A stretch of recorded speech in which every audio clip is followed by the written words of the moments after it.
Қазақ тілі пәні тақырыбы хабарлы сөйлем. Екінші сабақ. Дана, қандай сабақ оқып отырсың? Мен қазақ тілін оқып отырмын.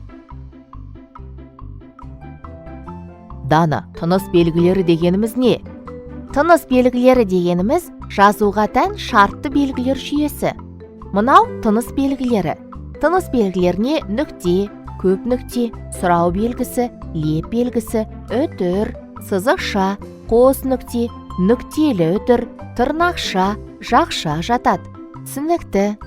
Алина, хабарлы сөйлем дегеніміз не? Егер сөйлем бір нәрсені хабарлап тұрса, бұл хабарлы сөйлем болады. Мысалы, біз кеше мұражайға бардық деген хабарлы сөйлем болады. Соңына нүкте қоямыз. Жарайсың, Алина. Білгенің жөн. Белгілі бір іс-әрекетке өз ойыңды білдіруге болады. Ұнайды, ұнамайды. Себебі деген сөздерді өз ойын білдіру үшін қолданады. Мысалы, маған үзіліс уақыты ұнайды. Себебі біз үзіліс кезінде демаламыз.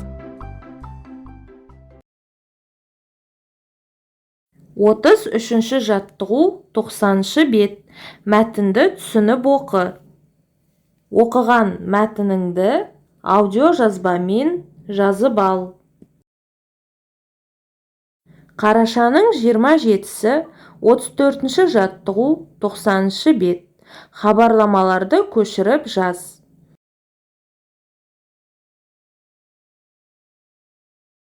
35-ші жаттығу 90-шы бет. Мәтінді оқы. Әр сөйлемнен кейін тыныс белгісін қойып, мәтінді көшіріп жаз. Мәтінге ат қой.